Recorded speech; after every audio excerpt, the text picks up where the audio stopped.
آمنت بالله وملائكته وكتبه ورسله واليوم الآخر والقدر خيره وشره من الله والبعث بعد الموت لا إله إلا الله آمنت بالله وملائكته. Mesdames et messieurs, bonjour, ravi de vous retrouver dans le cadre de notre émission Le Politiste. La semaine dernière, nous avons vu qu'est-ce qui était à l'origine d'émancipation des peuples en passant par les États-Unis à l'État de Haïti, qui est la première république noire à être indépendante dès 1804. Et nous avons vu que sortir de cette indépendance, certains États africains, précisément les 14 pays qui constituent la zone francophone en Afrique, ont accédé aussi à l'indépendance. Alors aujourd'hui, nous allons voir quel a été le rôle ou quel est l'enjeu des élites, de nos premières élites après au sortir de indépendances. Alors, comme vous le savez, je suis toujours accompagné de mes fidèles invités, que je me fais d'ailleurs le plaisir de vous les présenter. Monsieur Abdallah Kono, bonjour. Ah, bonjour, monsieur Ahmed. Merci de nous faire l'amitié encore d'être ici. Ah, au plaisir. En face de vous, vous avez le doctorant, déjà docteur, parce que nous avons terminé la rédaction de la thèse. Alors, docteur Rufin Moussadji, bonjour. Bonjour. Il faut dire que vous êtes spécialiste du Grand Blanc, donc Albert Schweitzer. D'ailleurs, l'émission d'aujourd'hui s'est inspirée de ce grand film, Le Grand Blanc de Lambaréné, que je vais vous convier, ainsi que nos téléspectateurs, à regarder cet élément et on se retrouve juste après. Et cette fête à Libreville, docteur? Quelle fête? Ils vont bientôt déchanter. T'as tué quelques jours, ça remue dans l'hôpital. Ben quoi? Ils ont eu leur indépendance. Et après? Ils m'ont nargué en ville. Venez à la tribune, vous y aurez toujours votre place, m'a dit Kumba triomphant. Kumba. Un petit que j'ai mis au monde, que j'ai vu tout nu. Il n'a rien compris. Ni lui, ni les autres. Rien. Je me fous des tribunes. L'indépendance, pourquoi faire? Pourquoi en faire? Question secondaire.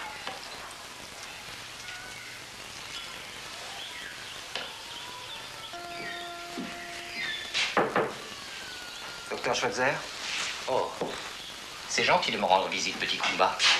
Non, ce n'est pas le petit Kumba qui vous rend visite, docteur, mais le député Kumba. Ah, c'est vrai, j'oubliais.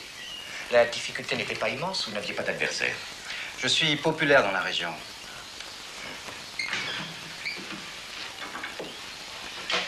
Je ne sais même pas quelles études vous avez suivies, monsieur le député. Médecine et droit.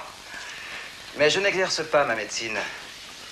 Je suis devenu un homme politique au service de la révolution panafricaine que nous allons inventer sur ce continent. Idéologie et mystification. Vous êtes la mystification en personne, docteur. Mon œuvre parle d'elle-même. Ma réussite est ma seule réponse. De quelle réussite parlez-vous?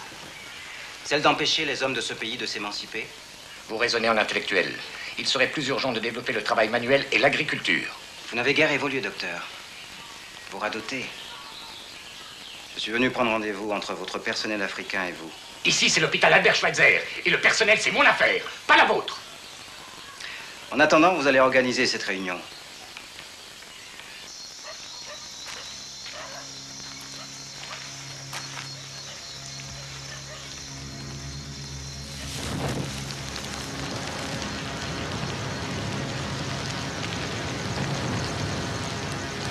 Oh! Weekend! Docteur! Docteur! Docteur!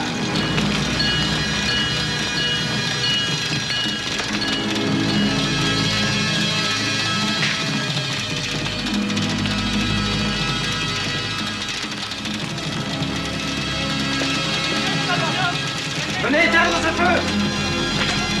Dépêchez-vous!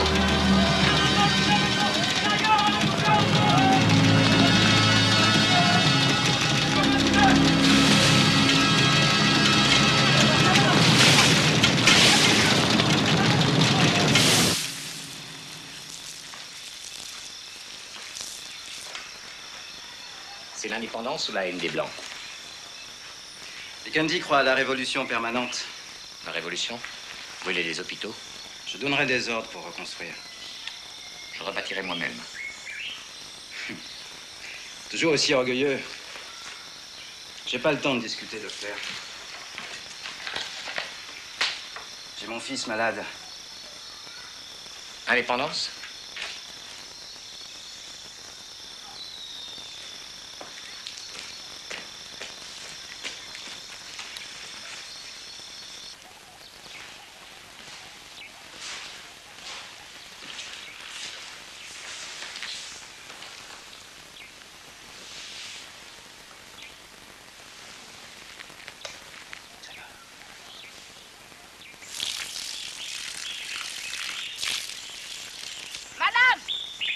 Madame la grande place.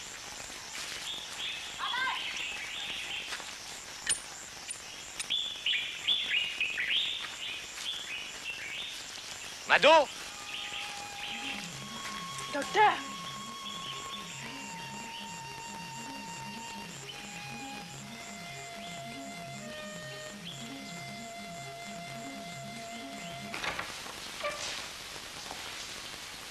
Certainement une méningite. J'ai essayé tous les traitements.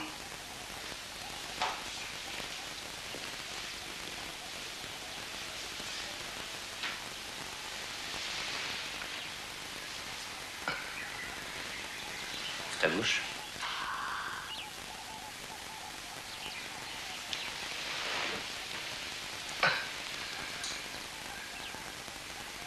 C'est une méningite. Soyez patient. Doublez la dose, il guérira. Ou il ira à la mort. À la mort? Peut-être Kumba. Mais toute la médecine se réduit à cela, naviguer entre la vie et la mort. Vous parlez de mon fils. C'est toi qui parles de la mort. Les nerfs toujours à fleur de peau. Bien sûr. À l'image de ces primitifs, comme vous nous appeliez. Rien n'a changé. Je suis un homme noir. Un Africain. Je refuse d'être traité de primitif ou d'indigène. Bon. Je pars. Quand j'entends dire partout que vous nous aimez, vous avez une curieuse manière d'aimer les gens. J'ai mal.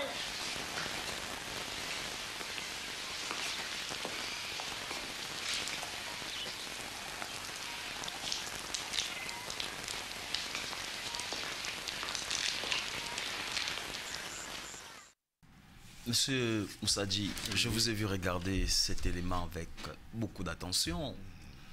À chaud comme ça, quelle est votre réaction? Mais d'abord, dire que c'est une image assez complète, hein?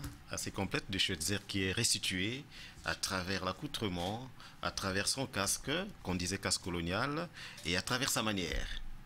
C'est vraiment une sorte de fidélité, une sorte de réalisme, hein, que le cinéaste a pu vraiment atteindre à travers ce film. Bon, les autres aspects, je crois que on y reviendra en ce qui concerne la question des élites. Monsieur Akono?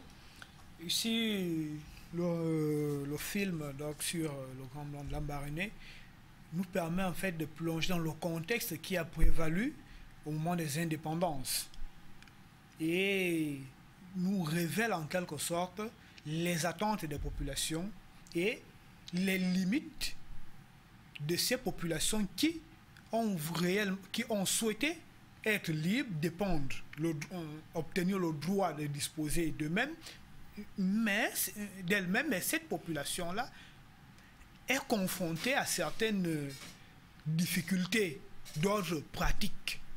Et dans le film, le Grand Blanc tient un discours plus ou moins pragmatique, alors qu'ici on a une certaine élite qui plane en quelque sorte dans des théories qui est de façon poétique ici. Donc ici renaît le même débat qu'il y a eu aux indépendances entre les Senghoriens et ceux-là qui étaient favorables à la tigritude de Wole Soyinka, ceux qui voulaient une transition douce et ceux-là qui voulaient plus ou moins une transition violente. Et la violence apparaît avec... Le tigre ne crie pas... Le tigre ne crie pas sa tigriture, elle bondit sur sa proie, la dévore. Et c'est ce que nous voyons dans le film avec l'incendie d'une partie de l'hôpital. Monsieur Msoji, lorsque nous parlons de l'histoire du Grand Blanc, cette histoire est liée à celle de notre très cher pays qui est le Gabon. Ben, la question qui me vient, c'est de savoir, est-ce que c'est une histoire coloniale qui continue jusqu'aujourd'hui ou c'est une histoire humanitaire? Bien. C'est une question assez complexe, hein, sur laquelle les chercheurs reviennent toujours. Vous voyez, lorsqu'on parle de Schweitzer, il faut s'attendre à la polémique. Lorsqu'on parle de Schweitzer, il faut s'attendre aux émotions. Lorsqu'on parle de Schweitzer, il faut s'attendre au débat continuel, parce que la figure de Schweitzer est une figure paradoxale. D'un côté, il y a des jugements qui lui sont favorables, et de l'autre, des jugements défavorables. Et d'ailleurs, même le grand colloque qui a eu lieu, le grand ouvrage des universitaires gabonais, Le malentendu Schweitzer, écrit par Wilson Domé et Noël Bouzanga, montre bien cette complexité-là à saisir Albert Schweitzer. Maintenant, revenons sur ce film-là. Et comme l'a dit mon confrère ici avec beaucoup d'éloquence, alors ce film-là nous plonge dans l'histoire. Et de quelle histoire? De l'histoire du Gabon. Et du Gabon comment? Mais du Gabon plus ou moins en rapport avec tous les pays qui ont connu les indépendances. Parce que lorsqu'on parle des indépendances, que nous allions aux États-Unis, que nous allons à Haïti, il y a toujours la violence. Et d'ailleurs, lorsqu'on essaie de voir le discours que tient le personnage, hein, dans ce film, notamment Kumba, alors voyez-vous, il a en lui tout un brin d'idéologie qu'on peut remonter à 3 siècles. Il dit ceci, que je suis panafricain. Alors, donc on parle de panafricanisme, nous avons déjà les thèses de Kwame Nkrumah, nous avons déjà les thèses de Senghor, nous avons déjà des thèses de Barthélemy Boganda, disons ce fleuron-là de la pensée qu'on a vu autour des années 60, qui voulait rebâtir, avec beaucoup de poésie, qui voulait rebâtir l'Afrique, penser que l'œuvre coloniale a été un véritable échec et qu'avec eux, il y aura ce qu'on peut appeler la renaissance africaine. Mais il se pose un problème. Et c'est là où le dialogue entre Schweitzer et Kumba, c'est d'une intelligibilité, et ça c'est à l'honneur du cinéaste. Il dit ceci, le petit Kumba que j'ai vu grandir, voyez-vous, alors, et là apparaît dans le comportement, ou bien dans le caractère schweitzerien, ce qu'on appelle le sens du paternalisme. C'est-à-dire que c'est son fils, il considère Kumba comme son fils, comme étant son fils. Et ensuite, un deuxième point, quand ils se rencontrent, les années sont passées, l'enfant est devenu grand, comme le dit Nietzsche. Alors, dès leur première rencontre, la question, quelles sont les études que vous avez faites? Il dit ceci, j'ai fait médecine et droit, mais je n'exerce plus la médecine. Je n'exerce pas. Je n'exerce pas la médecine. Alors là, on se retrouve devant une question cruciale. Comment peut-on vouloir servir son pays sans exercer dans son métier? Comment peut-on vouloir changer son pays en pensant que la politique peut se faire si vous n'avez pas des ressources? Nous allons revenir. Alors, Monsieur Akono, lors des indépendances ou à l'orée des indépendances, il y a eu des idéologies ici et là.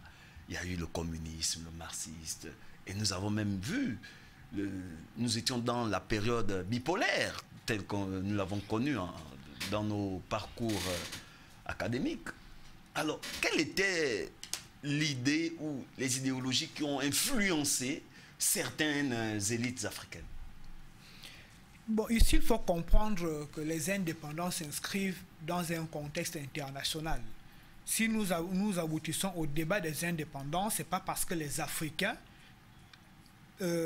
avaient réellement les moyens de poser le problème, mais parce que le problème se pose est déjà posé, énoncé par le président Wilson, qui énonce l'idée du droit des peuples à disposer d'eux-mêmes. Il faut dire que c'est le président des États-Unis. Les États-Unis au sortir de la Première Guerre mondiale, qui pose déjà le débat. Et nous avons également aux États-Unis des mouvements qui vont apparaître, conduits par Marcus Garvey, par le docteur Dubois, qui vont à un moment donné mettre en place les bases, en fait, d'une idée panafricaine.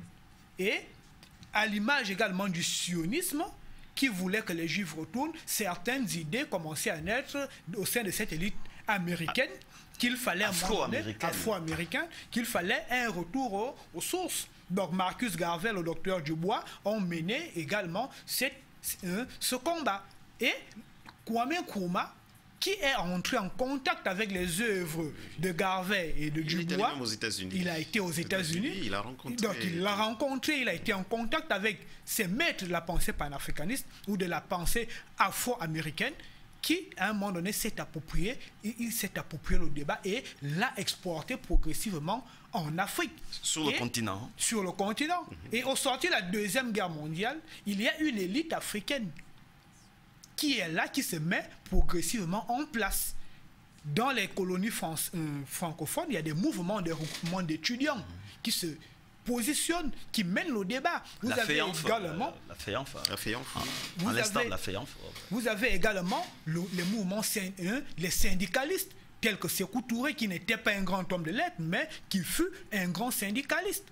Donc, à partir de là, l'idée même des indépendances naît déjà. Et cela va profiter du contexte, parce que les nations qui ont colonisé, qui avaient des colonies en Afrique, sortent anéanties de la Deuxième Guerre mondiale. L'économie de la Grande-Bretagne est plus ou moins à terre, l'économie de l'Italie est plus ou moins à terre. La France a besoin d'être reconstruite. Donc, à partir de là, les principaux vainqueurs de la Deuxième Guerre mondiale commence à condamner la France colonisatrice, commence à condamner la Grande-Bretagne colonisatrice. Et l'URSS également, qui voulait au maximum étendre le communisme, voyait dans les colonies des champs d'expansion ou d'expression du communisme. Donc à partir de là, les différentes idéologies ont utilisé la décolonisation dans le contexte global de la guerre froide. Et il fallait maintenant, et chacun, en fonction de sa position stratégique, soutenait plus ou moins un mouvement. Ce qui fait qu'en Afrique francophone, tous ceux qui étaient membres du Rassemblement démocratique africain étaient plus ou moins proches des mouvements favorables à la France. En ce qui concerne l'Afrique francophone. Et lorsque Sékou Touré également arrive avec son mouvement, avec Boganda, eux, ils s'opposent au mouvement du RDA. Plus ou moins proche. Et dans les colonies portugaises, on a également progressivement un élan communisme qui prend plus ou moins le dessus. Et justement, comme l'a dit mon confrère, tout le discours du Gabonais Koumba, de ce personnage-là, montre une véritable passion politique, une véritable passion idéologique qu'on peut remonter depuis la Révolution française, que l'on retrouve, comme l'a dit mon confrère, qu'on retrouve chez les grands philosophes comme les Bliden, qu'on retrouve chez Kwame Nkrumah. Mais ici, il y a quelque chose. Laquelle? Mais oui, mais il y a aussi Haïti, parce que là, à travers Koumba, il y a aussi la prise de conscience du noir, de sa place dans l'histoire. Et nous savons que c'est Haïti qui a été le tocsin, c'est Haïti qui a été le déclic, où les Noirs ont pris conscience, désormais, qu'ils avaient leur destin à jouer. Mais il y a aussi, ici, là, un grand intellectualisme, d'ailleurs, Schweitzer le note, il le note que c'est de l'intellectualisme. Vous voyez, le mot primitif sur lequel revient de temps en temps... revient de temps en temps Koumba. C'est un mot qui a été forgé par les penseurs occidentaux, notamment les ethnologues. Voyez-vous, on considérait les Noirs comme étant des primitifs. Que vous lisiez Darwin, que vous lisiez tout un tas d'ouvrages là sur ces questions-là, le Noir est un primitif. Et voyez-vous, déjà, le personnage de Koumba remet en cause cette pensée-là. Et quand vous lisez même Schweitzer lui-même, lui aussi, dans À l'orée de la forêt vierge, il considère les Noirs comme étant des primitifs. C'est plus ou moins ce côté qui fait de telle sorte que Schweitzer, au niveau d'une certaine pensée, je dis même cette pensée, est un homme de son temps. Et c'est pour cela que très souvent, les intellectuels africains et même gabonais, avec beaucoup d'empressement, le taxent déjà de colonialiste. Et Koumba, en fait, veut maintenant briser l'histoire, voyez-vous, briser le concept de primitif, briser le concept primitif qui est un concept, en fait, qui remet en cause toute la pensée occidentale dans ses rapports avec l'Afrique et ici, plus particulièrement, de Schweitzer avec les Gabonais. Et puis, dans un cadre historique plus global et culturel plus global, ici, à travers... Koumba nous plonge dans le débat de la négritude. Donc ici, c'est le nègre qui veut s'affirmer, donc l'affirmation culturelle de l'identité noire, chère à Léopold Sédar Senghor. Donc ici, lorsqu'il parle du mouvement panafricaniste, ici, Koumba nous rappelle que le contexte ici-là était dominé par la négritude senghorienne. Et la négritude senghorienne plus ou moins douce, mais surtout par Aimé Césaire. Aimé Césaire et Léon Gontran Damas qui ont mené un combat plus ou moins dur vis-à-vis même, qui ont fait un procès plus ou moins dur vis-à-vis de la colonisation. Quand vous lisez Cahier d'un retour au pays natal, même dans la tragédie du roi Christophe, oui. C'est toujours ici la remise en cause des préjugés coloniaux. Vous avez également dans le fameux poème de Léon Gontran Damas, qui remet en cause toute la civilisation européenne qui a suscité l'admiration ou l'assimilation du noir, rappelant que le noir restera noir et que sur le plan civilisationnel, chaque peuple aura des comportements et nous ne sommes pas obligés d'adopter la culture de l'homme blanc. Où il y a un passage, on dit le pain ne se coupe pas, ils seront. On veut amener le petit Gontran à adopter un vocabulaire plus ou moins raffiné, alors que lui, il remet en cause, d'où le nom du poème, quelque chose qu'on veut lui imposer et que l'organisme veut automatiquement rejeter. Monsieur Moussoudi, certaines de nos élites ont vraiment critiqué la colonisation. La question qui me vient, c'est de savoir, est-ce que cette critique était-elle objective ou passionnelle? Bien. C'est une question complexe. Hein? Ça dit qu'aujourd'hui, après 60 ans, il faut se dédogmatiser. Il faut avoir un regard critique. Et il faut comprendre que dans les années 60, la question de la liberté est une question euphorique. Effectivement. C'est une question euphorique. La preuve en est, les poètes, quand on parle de Senghor. Mais j'aime bien ce texte de David Diop, Afrique, mon Afrique, où il parle, où il rêve de la nouvelle Afrique qui va renaître et autres.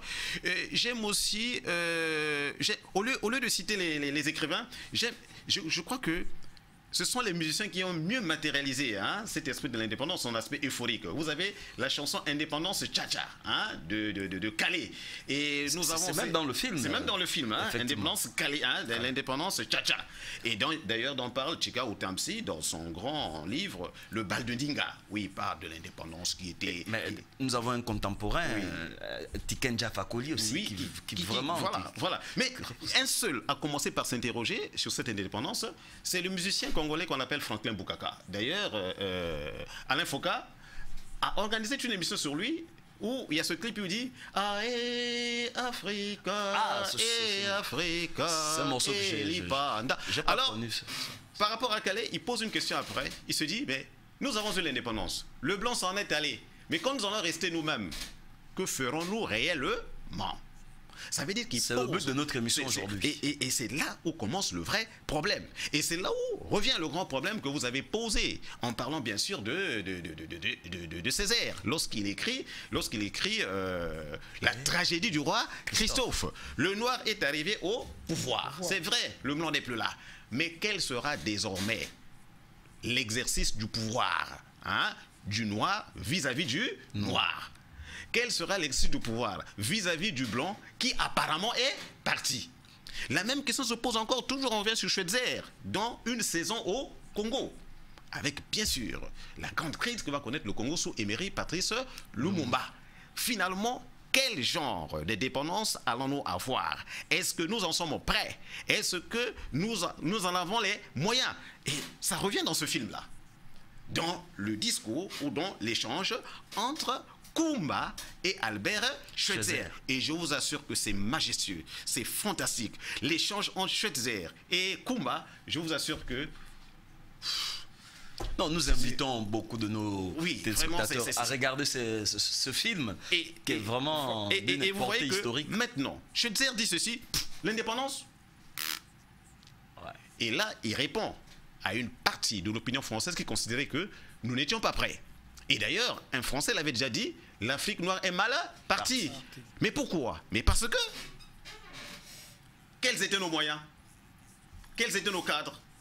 Et Schweitzer pose une question capitale ici en ce qui concerne le développement. Et ça prouve que c'est vraiment un Français. Il dit ceci: il faut développer le travail manuel et l'agriculture. Alors, ça répond à une pensée philosophique qui avait vu le jour en France au XVIIIe siècle avec des grands penseurs comme les Gournay, les Quesnay, qui pensaient que la France était un État physiocratique, c'est-à-dire dont le développement ne pouvait se réaliser que par l'agriculture, tout au moins à une certaine époque. Et cette leçon, Schweitzer veut que le député Koumba, c'est-à-dire l'élite africaine, puisse en tirer profit afin que l'on développe d'abord l'agriculture. Mais il va plus loin, je veux dire. Lorsque vous le lisez à l'oreille de la forêt vierge, il dit déjà, et c'est là où cet homme, en fait, n'a pas été trop bien compris aussi par les élites, mais on comprend le contexte de l'époque. Il demande déjà que les Africains puissent, notamment les Gabonais, puissent développer l'enseignement professionnel pour le répondre aux besoins de l'agriculture, aux besoins de l'économie. Et voyez, ce dialogue de sourds là, c'est ce qui s'établit dans ce film-là. Schweitzer parle de l'économie. Schweitzer parle de l'agriculture. De la médecine aussi. De la médecine. Mais Koumba parle de politique.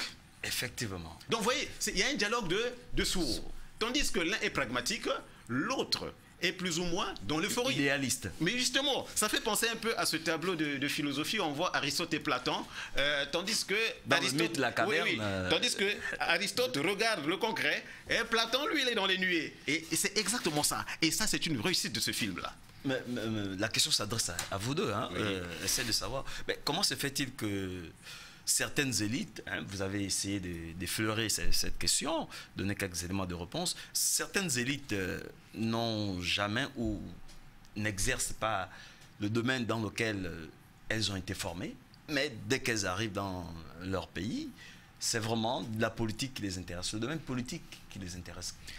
Bon, Monsieur Akono. ici, le problème apparaît dans le film de Schweitzer. Et le problème également apparaît aussi dans le film Les couilles de l'éléphant. C'est deux films gabonais. C'est deux films gabonais qui abordent des éléments dans des contextes plus ou moins différents, mais c'est toujours ici quoi, en quelque sorte la remise en cause de la responsabilité de l'élite, qu'elle soit politique, qu'elle soit culturelle. Donc ici, l'Afrique au sortir des indépendances a besoin de cadres. Comme il a si bien dit, est-ce que nous sommes prêts pour l'indépendance? Est-ce que nous avons de la ressource humaine? Monsieur Akono, donc, oui? je vais vous relancer, mais la question qui me vient, c'est d'abord de savoir, est-ce que vous avez lu le livre du professeur Ndombe Wilson, La transmission du pouvoir colonial? Non, je ne l'ai pas lu. Vraiment, je vais vous recommander cet ouvrage. Cet ouvrage répond à des éléments de réponse Non, ce que j'ai dit ici, l'Afrique n'était pas ne s'est pas préparée. Et l'Afrique a obtenu des indépendances par rapport au contexte international. Parce que les pays qui ont voulu leur indépendance, vous avez le cas de l'Algérie, qui a réclamé son indépendance et qui l'a obtenue. Okay? Vous avez le cas du Maroc, qui a mis fin au protectorat de la manière la plus violente. Donc, or, nous, nos élites ont obtenu, c'est comme un enfant à qui on donne une friandise, en Afrique francophone. Bien sûr. Et on a signé des accords. Donc ces élites-là, lorsqu'elles arrivaient, il fallait d'abord répondre à un besoin, c'est celui de la gestion de l'État. Il y avait un État à construire. Donc il fallait des cadres plus ou moins éclairés. Donc le médecin qui arrivait plongeait dans la politique parce que quelque part, il y avait un déficit dans la construction même institutionnelle de l'État. Parfois, on va peut-être condamner ces élites-là qui plongeaient dans la politique, mais le contexte ne leur facilitait pas plus ou moins la tâche. Parce qu'il y avait un déficit. C'est bien beau de construire des hôpitaux, mais est-ce que nous avons des gestionnaires? Est-ce que nous avons le cadre juridique qui régit le fonctionnement de ces infrastructures-là? Donc, lorsque ces techniciens arrivaient, à un moment donné, ils voulaient rentrer dans leur dans leur corporation, mais avec des manquements, ils étaient obligés de rentrer. C'est comme ça que Sékou Touré se retrouve dans la politique. Il est d'abord syndicaliste au départ, mais il se rend compte qu'il y a tellement de manquements dans l'organisation même du travail dans les colonies qu'il est obligé de rentrer en politique. Et cela reprend également le débat dans les bouts de bois de Dieu. Il y a toujours ce débat-là des élites. Il faut organiser le travail, il faut organiser le futur État, il faut organiser les rapports entre colons et coloniser population autochtone. Et c'est pourquoi ces élites, bien qu'ayant des spécialités, ont été obligées à un moment donné de s'immiscer dans la politique. Monsieur Moussadji, Oui. alors, la question qui me vient, ou bien vous voulez rebondir aussi à cette question? Non, on peut continuer. Ok, d'accord. Ben, on est toujours sur le comportement de certaines élites. Alors, certaines élites ont critiqué vraiment le colonialisme. Ça, avec la dernière énergie. La question est, est-ce que c'est un fait patriotique béat ou une mauvaise idée ou un signe, un mauvais signe pour les indépendances? Bien. On revient toujours sur l'indépendance de Haïti. Hein. Toujours vraiment, avec, nous savons que l'indépendance de la première république noire, hein, après son indépendance, a connu ce qu'on appelle un chaos qui perdure jusqu'à présent. Effectivement. Et nous voyons même que cette indépendance a connu une part de théâtralité ou de théâtralisation. Hein, dans l'exercice même du pouvoir, parce qu'il manquait des cadres autour de ceux-là qui devaient diriger Haïti. Je crois qu'il faut d'abord reconnaître que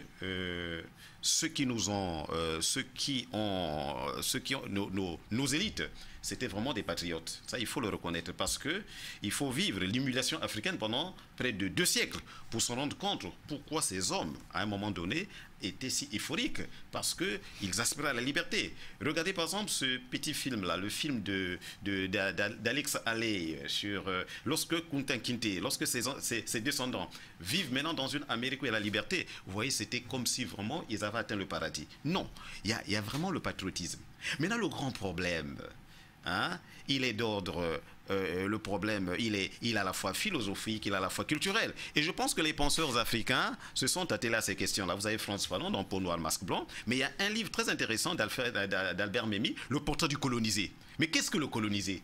Mais c'est cet homme-là qui, après avoir critiqué l'Européen, en fait, reprend encore ces mêmes schémas. Et là, nous sommes dans la complexité de l'exercice du pouvoir. Parce que le pouvoir, il est complexe. Le pouvoir, il est difficile à assumer. Il est facile de le conquérir, oui. Mais lorsqu'il s'agit de l'exercer, là se posent des problèmes. Or, nos élites avaient été en Europe et ils avaient compris une chose. Lorsqu'ils ont sillonné l'Italie, lorsqu'ils ont sillonné la France, ils ont vu combien de fois la politique a enrichi.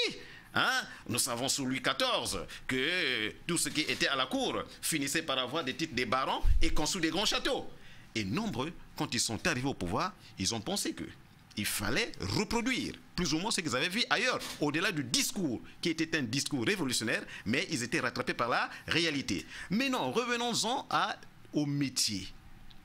Ça, c'est aussi un grand point. Et c'est ce qui montre aussi une part des critiques, par exemple de Schweitzer, qu'on peut justifier aujourd'hui. C'est-à-dire que Schweitzer, qui représente ici l'Occident, avait compris qu'il y avait un problème de cadre. Il y avait un problème de cadre. Mais les Africains eux-mêmes pensaient que c'était possible. Hein? C'était possible parce que le temps était arrivé, le temps était de l'heure. Or, c'était un piège sans fin. L'indépendance a été un piège. Un grand piège. Lorsqu'on voit même Malraux, la manière avec laquelle il lit son discours, et lorsqu'il s'adresse à Lombardie, vous avez voulu l'indépendance, la voici. Vous voyez, il faut qu'on réfléchisse un peu. Il faut vraiment, il faut toute une étude hein, sur ce discours-là. Et c'est ce qui fait de telle sorte. Nous sommes là-dessus. Oui, mais ça veut dire que c'était un piège. Il savait déjà que sur la route des indépendances, il y aurait beaucoup d'embûches. Il savait que sur la route des indépendances, comme à Haïti, il y aurait vraiment toujours ce qu'on peut appeler une ingérence de l'Occident. Parce qu'en fait, l'indépendance était là, mais les colonisateurs s'étaient tapis dans l'ombre comme des lions, attendant la moindre occasion pour rebondir. Et c'est ce qu'on a vu. Je prends par exemple l'exemple du Sénégal. Senghor arrive au pouvoir, mais qui était son directeur de cabinet? C'était Jean Collin, hein, qui a fait près de 30 ans. Il a été directeur de cabinet de Senghor, il a été aussi, non, il a été secrétaire général, hein, la présidence sous Senghor, il a été secrétaire général jusqu'à Abdou Diouf. Il a fallu une sorte de mutinerie politique pour qu'il s'en aille. Et même dans beaucoup des pays africains, qu'est-ce qu'on constatait? Les Blancs, apparemment, étaient partis, mais ils étaient là, dans les écoles, dans les hôpitaux, dans les cabinets ministériels. Nous avons vu ça, nous avons vu ça nous l'avons lu dans la transmission du pouvoir colonial du professeur Wilson, qui est vraiment un livre très intéressant, où il nous dit que les premiers cadres, puisque l'Afrique n'avait pas encore des cadres tant que tels, et que c'était des Blancs qui occupaient de certains postes ministériels. Mais justement, voilà. Parce qu'à défaut de l'autochtone, le Blanc devait continuer. Et c'est ce qu'on appelait la coopération. Ça dit que, et c'est ce qui est bien dans le génie occidental, c'est qu'on s'est trouvé les mots pour pouvoir couvrir un aspect qui peut être favorable, bien sûr, à l'hégémonie occidentale. Et voilà, on a trouvé d'autres termes, les coopérants. Ils étaient partout. Mais il a fallu attendre pour que, aujourd'hui, on puisse dire que, voilà, on a des élites. Regardez, je prends un exemple. Quand Senghor prend le pouvoir, il y avait combien d'ingénieurs? Le Sénégal n'avait même pas 10 ingénieurs.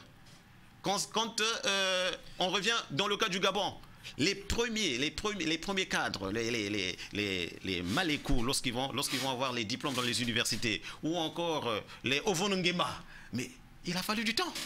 C'est-à-dire que même dans l'exercice du pouvoir, quand le grand Léomba, dans son projet patriotique, veut travailler avec les siens, mais il constate que il y a des carences. Il y a des carences, c'est le vide. Il y a le vide. À un moment donné, et ça il faut le dire au cours de cette émission, on devait faire appel aux Guinéens, on a même fait appel aux Haïtiens, dans beaucoup de pays africains, parce que, au nom du panafricanisme, partout où il avait des compétences qui pouvaient servir les pays indépendants, les bras leur étaient ouverts. Donc, du coup, en réalité, ce n'était pas en 1960, en termes de ressources humaines, qu'on devait être indépendant, c'était en l'an 2000. Et ça, on l'a lu dans certains mémoires des hommes politiques français. Mais, Monsieur Akono, est-ce que les élites avaient-elles mesuré l'enjeu des indépendances, hein? Bon, mesurer l'enjeu, ici, c'est quand même difficile par rapport au contexte. Est-ce qu'ils avaient mesuré le poids qu'il leur revenait d'assurer le développement? Comme on le dit depuis que nous avions... Le contexte international. Le contexte, il est international. Ok? Maintenant, il l'a si bien développé. Est-ce qu'ils étaient prêts à gérer l'État? Conquérir un pouvoir, c'est facile, comme il a si bien dit. Maintenant, assumer également. Parce que ici, la question renvoie à la responsabilité même de cette élite africaine. Effectivement. Ok? Maintenant, comme je l'ai dit, que cette élite a compris l'enjeu qui était quoi? L'autonomie. On ne devait plus dépendre de l'Occident sur le plan politique. Maintenant, cette élite devait alors bâtir les fondements infrastructurels qui devaient accompagner cette autonomie. Mais les élites l'ont comprise. Moi, je peux le dire. Si nous prenons pourquoi il y a eu des tumultes en Afrique, d'où nous parlions aujourd'hui de la France-Afrique. Parce que lorsque Sékou Touré, en octobre 58, proclame unilatéralement l'indépendance de la Guinée-Conakry, c'était un choc. Parce qu'il prend acte que je suis libre, je suis autonome, je n'ai plus besoin de signer des accords avec tel, je ne suis plus membre de l'Union française. Il assume cette responsabilité-là. Et maintenant, il sait aussi que la Guinée a des ressources qui lui permettront de bâtir des infrastructures. Mais ce régime guinéen-là est combattu par la France-Afrique. Lorsque les colons partent, les colons emportent jusqu'aux lampes. Ils laissent un pays quasiment nu, une trésorerie pillée à Sékou Touré. Sékou Touré se retrouve du jour au lendemain sans ressources financières pour amorcer le développement. Mais il avait mesuré l'impact de ce changement. Et lorsque nous allons au Congo, par exemple, Lumumba ne veut pas, il prend conscience de l'enjeu de l'indépendance, construire la nation congolaise, obtenir ce qu'on peut appeler l'indépendance totale du Congo vis-à-vis de la Belgique. Mais la Belgique a voulu également d'une indépendance plus ou moins octroyée ou arrangée. Et d'où tout le débat congolais qui perdure jusqu'à aujourd'hui. avec l'ingérence, parce que Lumumba était ce leader-là qui a voulu se séparer, comme Sékou Touré l'a fait avec la Guinée, du joug colonial, sans signer d'accord. Et à partir de cet instant, les puissances colonisatrices ont mis en branle une bagatelle d'institutions plus ou moins informelles pour essayer de contrôler certaines élites. C'est là. Oui. Oui. C'est là où on revient. C'est important de comparer les indépendances. Dès le début de l'émission, on a parlé de l'indépendance des 13 colonies d'Amérique, des États-Unis. On a parlé de celle d'Haïti. Et vous voyez bien que l'histoire d'Haïti converge vers celle d'Afrique. Mais pourquoi? Mais c'est... Ouais. Bon, la question qui me vient, parce que nous sommes en train de courir vers la fin de l'émission, la question s'adresse à vous deux. Mais je vais d'abord prendre votre avis là-dessus. Bon, un penseur africain, précisément un voisin du Cameroun, il disait quelque part dans une émission que l'Afrique n'a pas besoin des hommes diplômés, mais plutôt des hommes intellectuels. Alors, comment appréciez-vous cette phrase? Bon, mais ça dépend de la... Bon, vous savez, les concepts, c'est toujours compliqué. Qu'est-ce qu'un intellectuel, qu'est-ce qu'un diplômé? Mais je crois que c'est une praxis. C'est la praxis qui est au cœur du développement. Ceux qui font un pays, ce sont ceux qui sont responsables et qui savent répondre à ce que disait Albert Schweitzer ici. Parce que Albert Schweitzer ici revient sur une question pragmatique qui est liée d'abord à l'histoire de l'Europe et à celle de l'Afrique et à celle du Gabon, dont ils sont désormais citoyens. Nous devons travailler la terre. Nous devons avoir le patriotisme et nous devons vraiment avoir des cadres afin que l'on puisse parler d'une véritable indépendance. Donc, voyez-vous, cette question revient dans ce film-là. Un diplômé qui n'exerce pas son art, est-il intellectuel? Est-ce que l'intellectuel, c'est celui-là qui forcément doit sortir des écoles? Moi, je pense que est intellectuel celui-là qui prend conscience de sa dignité d'homme et qui pense qu'il peut être utile à la communauté pour être au service du progrès humain. Ceux qui ont fait les grandes choses dans ce monde ne sont pas toujours des grands diplômés. Vous prenez Japp, c'est qui? Japp, ce n'est qu'un instituteur. Vous prenez George Washington, qui est le père de l'indépendance américaine, ce n'était pas un diplômé, c'était un planteur. Un agriculteur. Et ensuite, il a fait les guerres, il a combattu pour la guerre d'indépendance. Mais c'est autour de lui qu'il avait les Jefferson, les John Adams, qui étaient des universitaires. Mais qu'est-ce qu'il avait? Il avait le bon sens. Le vrai intellectuel, c'est l'homme qui a le bon sens. Et lorsqu'on n'a pas le bon sens, même au cœur de l'État, même au cœur de n'importe quelle institution, on ne peut rien faire qui puisse assurer ce qu'on peut appeler le progrès de son pays, sinon le progrès de l'humanité. Nous avons vu dans le film notre député Koumba qui fait recours encore à Schweitzer pour traiter sa fille. Schweitzer lui donne même le nombre de gouttelettes qu'il faudrait administrer à sa fille qui est malade. Est-ce que cette façon de faire, cette réaction de Koumba envers le colon Schweitzer n'est pas une façon d'être vraiment soumis ou une façon d'être toujours lié au colon? Bien. Oui. Non, répondez d'abord. Non, mais là, on revient à ce que j'ai parlé ici. J'ai cité un auteur, Olympe Bilikenom. Je disais que l'indépendance est un piège sans fin. Lorsque Schweitzer parle au député Koumba, c'est-à-dire aux patriotes, à notre compatriote Koumba, il connaît les enjeux de l'avenir. Il a mesuré Koumba. Il a évalué. N'oublions pas que Schweitzer, il est théologien, il est philosophe. Et puis c'est un homme d'un certain âge. Il a mesuré. Il sait que, au-delà de ces discours-là, Koumba sera rattrapé par la réalité. Et la réalité, c'est quoi? Mais c'est sa fille qui tombe malade, qui est malade. Et Koumba, qui est diplômé en médecine, alors est incapable de pouvoir soigner son enfant. Mais en réalité, il y a même une parodie dans le personnage de Koumba. Si vous voyez, il y a une parodie dans le personnage de Koumba. Ça veut dire qu'en réalité, le sénateur gabonais voulait un peu se moquer de Che Guevara. Vous voyez, Che Guevara avait fait quoi? Il a fait médecine et il a plus fait la politique. hein, il n'a peut-être pas exercé son métier pour faire la guérilla. Et ici, il y a une parodie pour vouloir montrer que voilà ce jeune Africain qui est imbu des idées qui sont passées ailleurs, mais qui peut-être n'arrivera pas à les concrétiser dans son pays.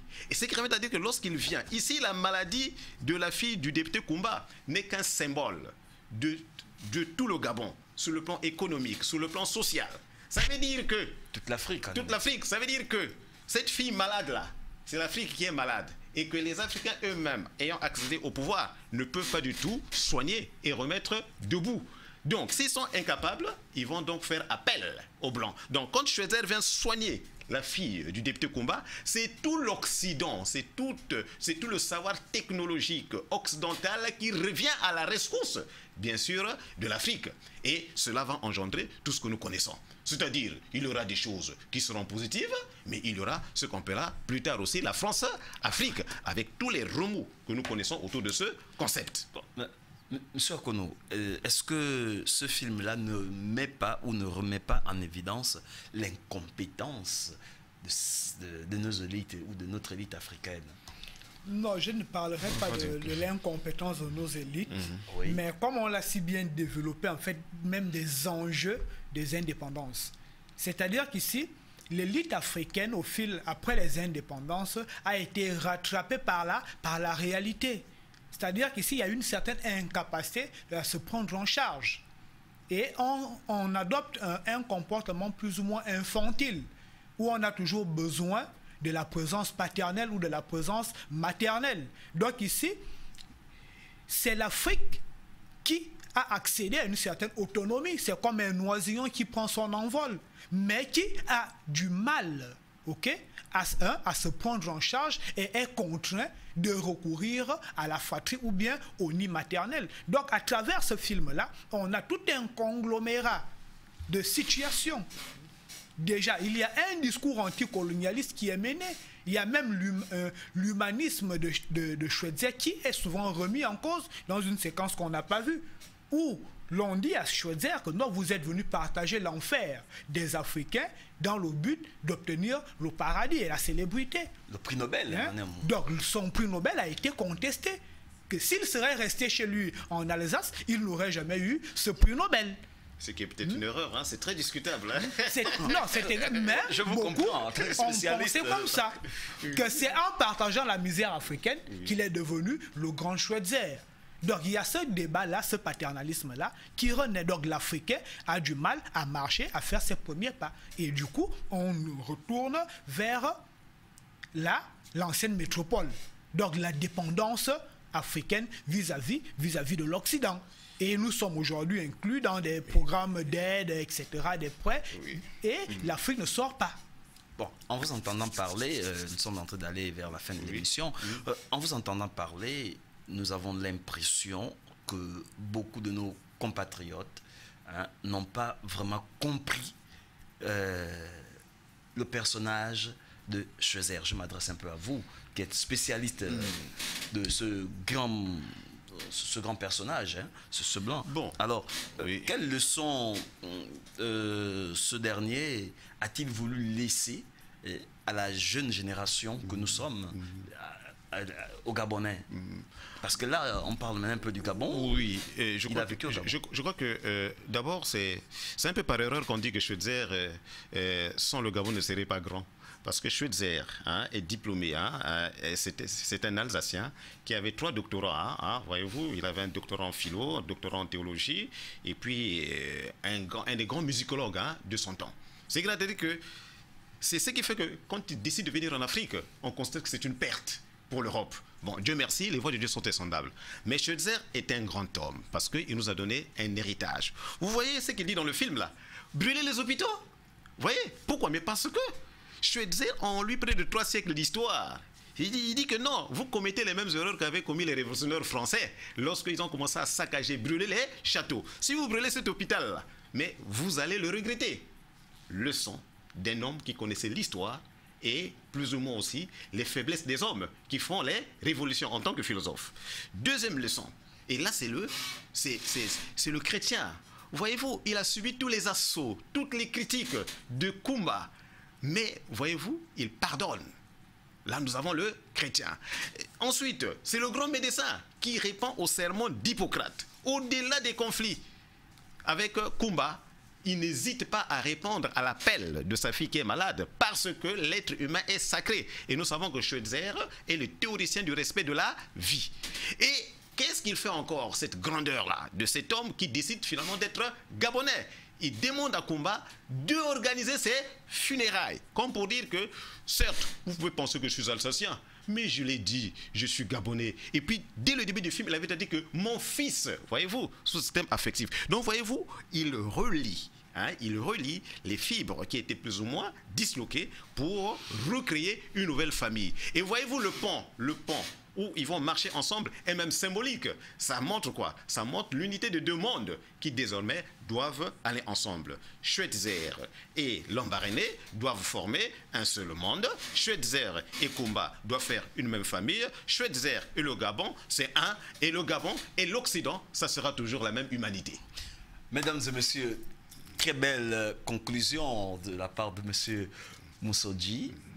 Juste rappeler à nos téléspectateurs que le retour de ces élites a été tiraillé entre deux postures, à savoir celle d'être un acteur de terrain, donc remplir la tâche recommandée par la fonction ou la formation reçue à l'Occident, et c'est de devenir un grand acteur politique, tel que nous l'a présenté le film Le Grand Blanc de Lambaréné. Merci de nous avoir regardés aussi fidèlement. Nous vous laissons comme ça avec les programmes de notre chaîne préférée, Nour TV.